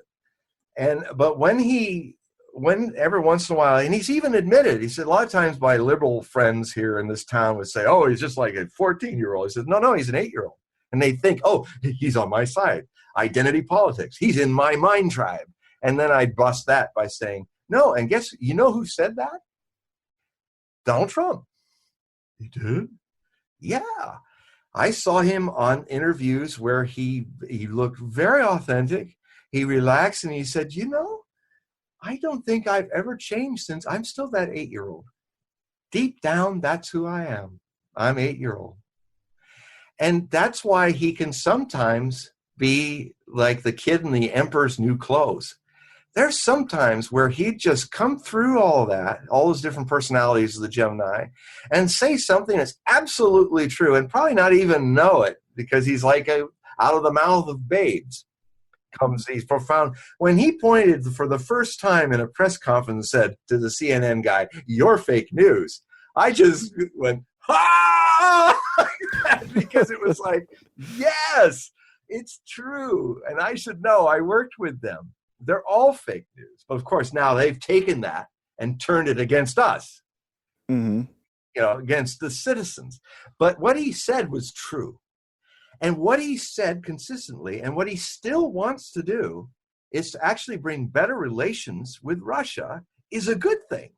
Because opposed to bad relationships between the two nuclear powers that own 95% of the 17,000 nuclear weapons. I mean, I survived the Cold War. I remember the Cuban Missile Crisis as an 8-year-old. It was actually World War III that was going to start on my birthday on the 29th of October. And it found a resolution, but Kennedy was ready to go bomb Korea on my birthday as an 8-year-old. And I wrote a book about it called Nostradamus, Premonitions of 9/11, where I talked about the 3 major premonitions and mass premonitions of the future. And one of them, before I was 8-year-old, I basically saw the Cuban Missile Crisis coming, and I didn't know what it was. And I projected my childish narcissistic issues with it, but I came to understand. And then I also had a huge premonition before on the 10th of September 2001, which had been building for 6 months. And then I go back and talk about how, from articles I wrote in the Rajneesh Times in 1983, I documented everything I evolved on the famous Nostradamus prophecies about 9/11. And to show the readers something unique in the prophetic field, someone evolving like a detective, the case of a future thing that hasn't happened yet. And as it gets closer and closer, it gets clearer and clearer, the clues, and then it happens. And then he's watching it, and on TV, he's watching the parts of the puzzle fall in place, the few that were left hanging. And it was challenged. I was challenged by Penn Jillard of Penn and Teller, who honored me by making the very first show of The Bullshit Show on Showtime. They started off with me. I was very honored. They snuck a guy in who said, "Oh, it's showtime. We don't have a name for the show yet. We just want to make an interview." And he didn't want to say that he was from Penn and Teller. And of course, I know why. I wouldn't have said, "No, don't come." I would have said, "Yes, come, but I'm also going to tape what you say. And I'm also going to demand a Foursquare interview where you say something, I respond. He can then respond to that, and then I can respond to it. And then if vice versa, and like Frontline, so that these people are going to have to answer for all their BS that they put out, because the only thing that's bullshit on that show is Penn and Teller. And so anyway, Penn made this statement on one of the rare shows I wasn't on, Nostradamus 500 years later, in the last 20, 30 years. He made a statement that, in so many words, I took his challenge and I made this book an answer to his challenge. He basically said, if anybody actually could find anything in Nostradamus to warn us of this coming, especially just before it happened, and didn't do anything, they should all be put in jail. They're criminals. In so many words. I mean, he can be as virulent as Alex Jones can be. But I defend to the end Penn and Teller's right to be an ass, because I believe he has the right in free speech to be the ass that he is. And he gives me an opportunity, if his voice isn't silenced, to show what an assing person he is with facts and data. That's the free flow of information. And I never would silence him or have him silence me. So anyway, I answered it with the documentation of all the people that saw this coming, even on a national show, which I was involved with on Fox networks, that was broadcast in March of 1996. It was filmed in November of 95 and broadcast in March of 1996 across the United States, called Prophecies of the Millennium. You can still find it on YouTube. And in that show, they were inspired by what I had to say about the 911 prophecies, because it had happened in 93, and the big question was, would it happen again? And basically say, yeah, this time the towers are going down. And we did a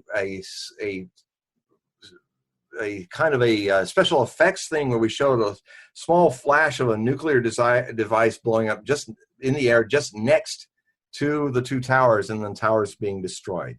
And then we did things where the towers would white out and were gone. And it was inspired by what I told them. That show did not air again until it was on FX channel 3 weeks before it actually happened. Another Fox network. And what then happened is, while everything is happening, I'm calling my contacts at Fox. I'm hearing them in the background, just a few blocks away. And it's like war room. And I'm really busy, John. What can I do for you? Remember this thing we did? We gotta review that. Bring everybody in, the woo-woos, the security people, everybody. And we need to do a follow-up where we got things right and we got things wrong. And this would be a great show, because we've documented this on Fox would happen. I'll get back to you.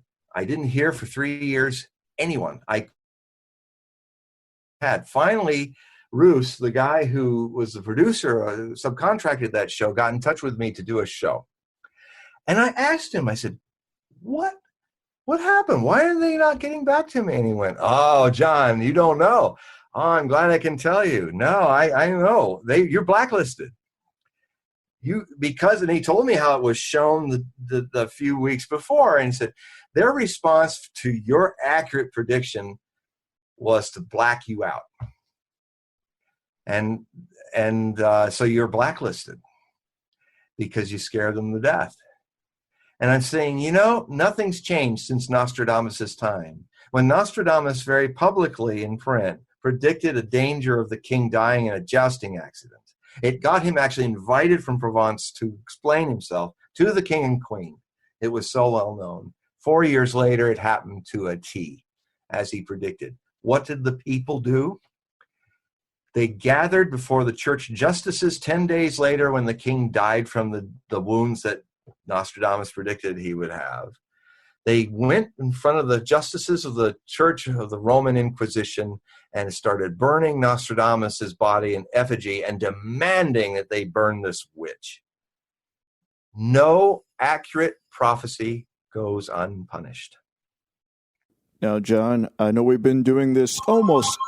Oh, there you go. We've been doing this almost 2 hours. Nostradamus. It's Nostradamus, everybody. I'm going to say hello.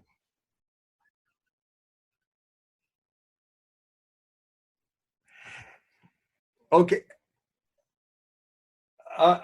Yeah, James. I'm actually on a radio show right now. So could you call me in about 20 minutes? Okay, James. I'll give a plug for you. Bye-bye.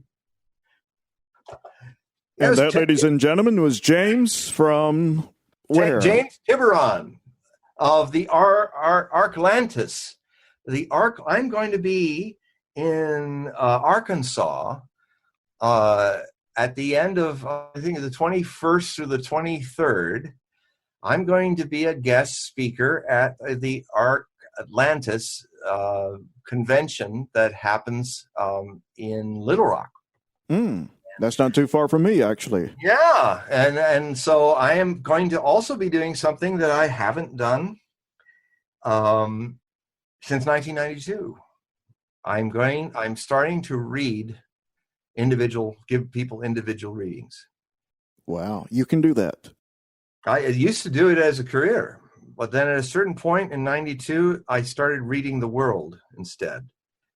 When people for all those decades, 20 more plus years, have often asked me if I ever read again, I said, stay tuned. It may never happen again, or any moment from now, I will feel that the time has come to do it again.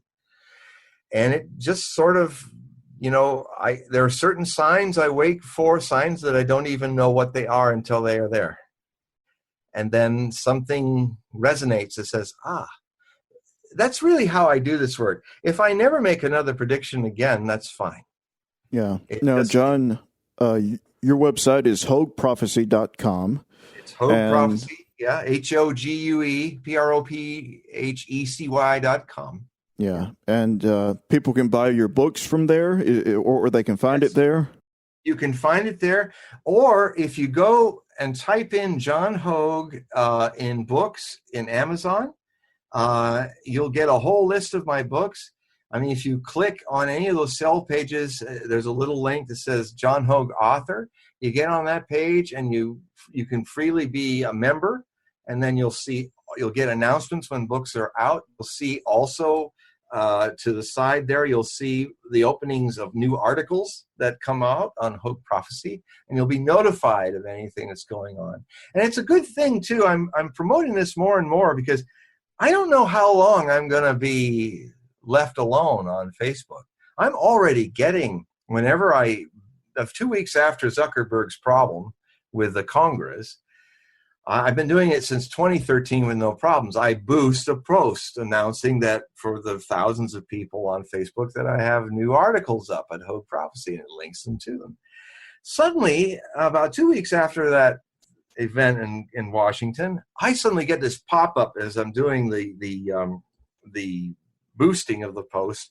You have said something political, says this algorithmic commissar, this robot commissar, and it's like saying like big letters and making it nasty looking. It's saying, you said something political. You will now have to go through a process of being vetted to see that you're a real person. And then they give me all the list of the affronts. And I'm looking, and for the life of me, I couldn't find a link to get into the process. But also, I didn't want to be part of the process. I'm already enough part of the process.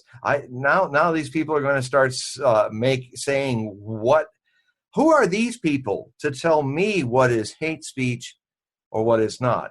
And that's why the future, they're just not going to go there, because it's a labyrinth.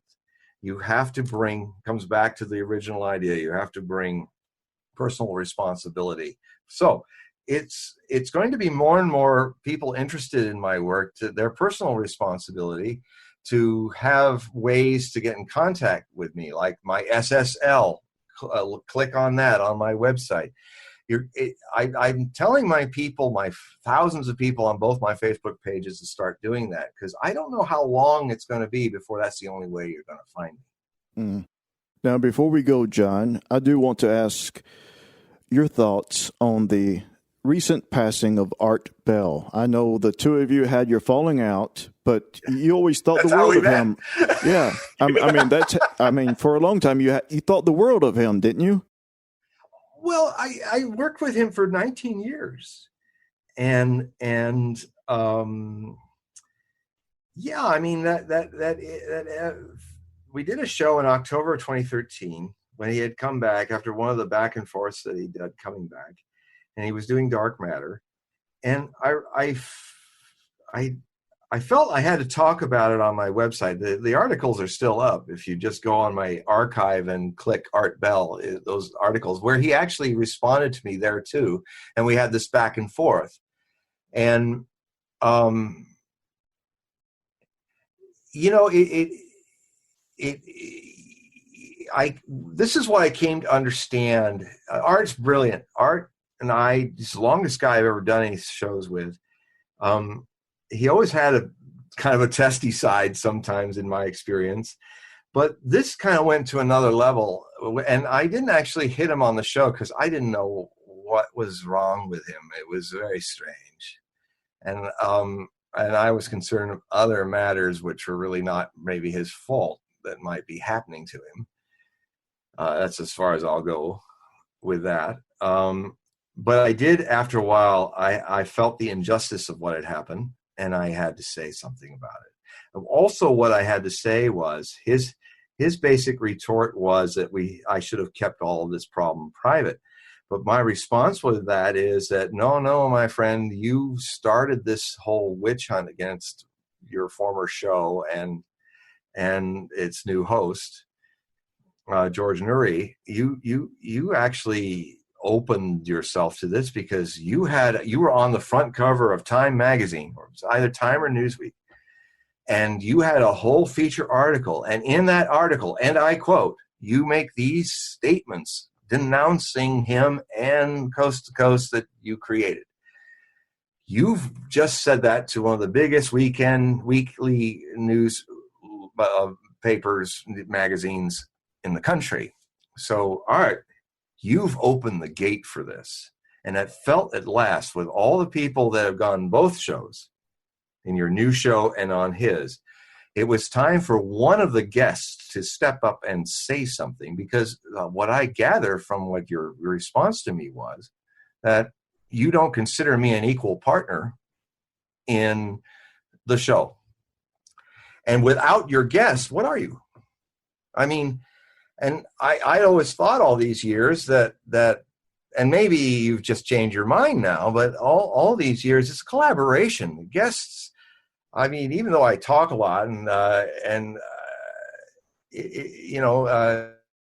our show, you have a moment where you guide the show into another direction, and that's great. And I also appreciate that the other extreme is where you get a host that hardly lets the guests do anything. It's just in a way that's more honest than the guy who thinks that, I mean, it's not nice, and I don't go on those shows anymore, but because I'm a bit long-winded anyway. I have a lot to say, and I'm not into pat, stupid answers that actually don't help people out.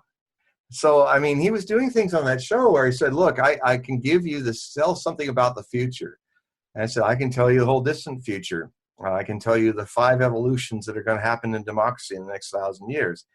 And so I said, okay, do it in 3 words, he said. I said, I can't do that in 3 words. And it was just crazy. And so I put it out there. He unleashed all of his trolls. He didn't do it personally, but he didn't stop them. I had to put out on I was also a member of his Facebook page, and I had to put something out there saying, all right, it's about time you kind of lasso some of your hate people, because, you know, all the death threats and stuff, that's getting a little old. And then it wasn't long after that he just pulled the plug on the entire group and didn't even warn him. And I had a lot of the trolls then coming back to me saying, wow, I mean, because first I was unfriended and I made an article about it, and then the following day everybody else was unfriended.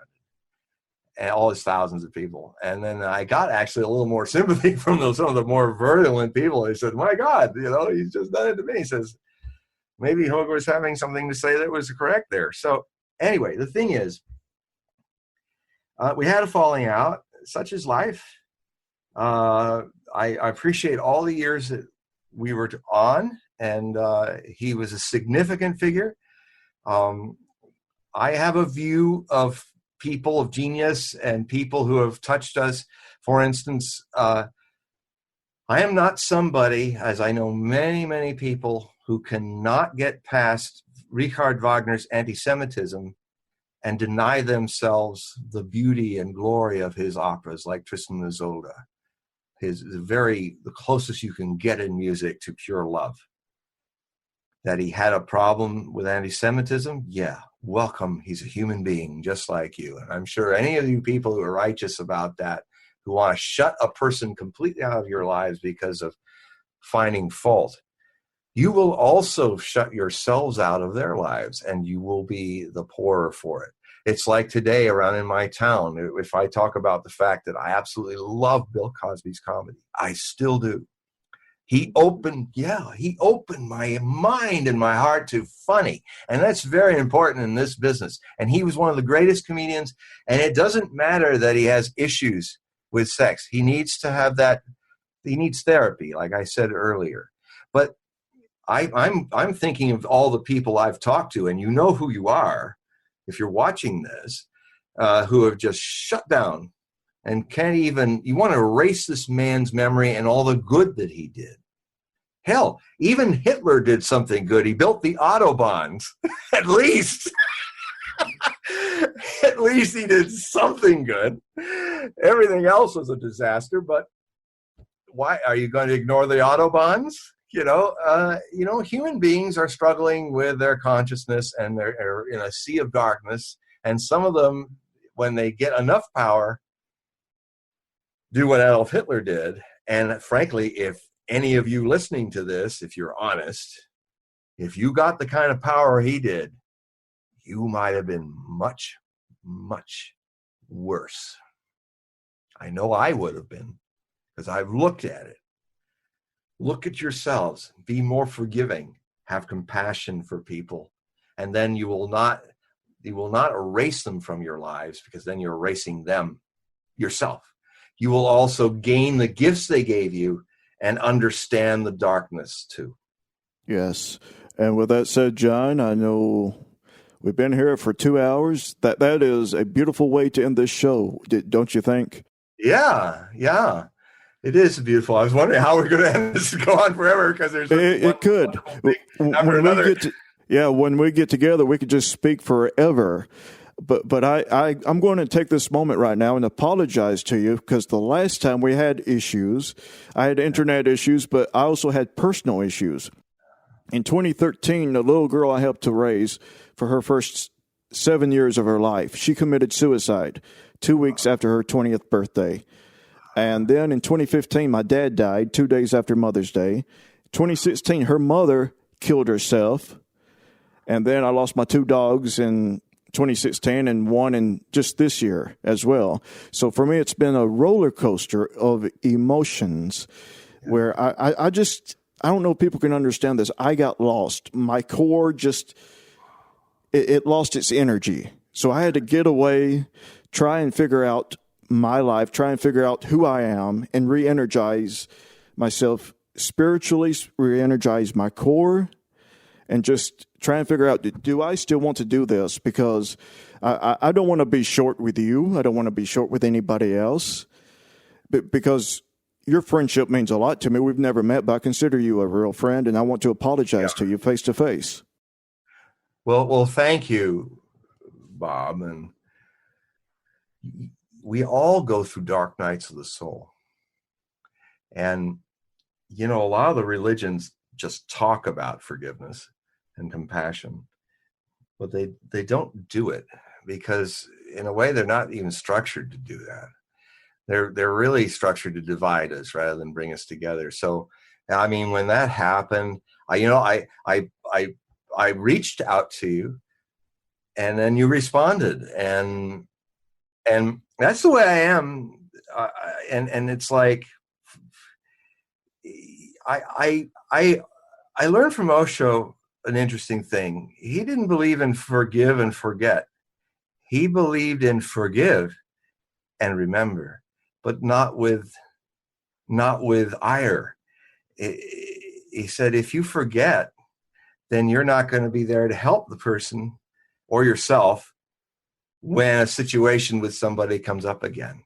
So it means forgiveness means, we make mistakes. And like Osho used to say to us all the time, make as many mistakes as you can. And when you've done it, just move on. How else are you going to grow? He said. It's like, and make as many as you can, just don't make the same mistake twice.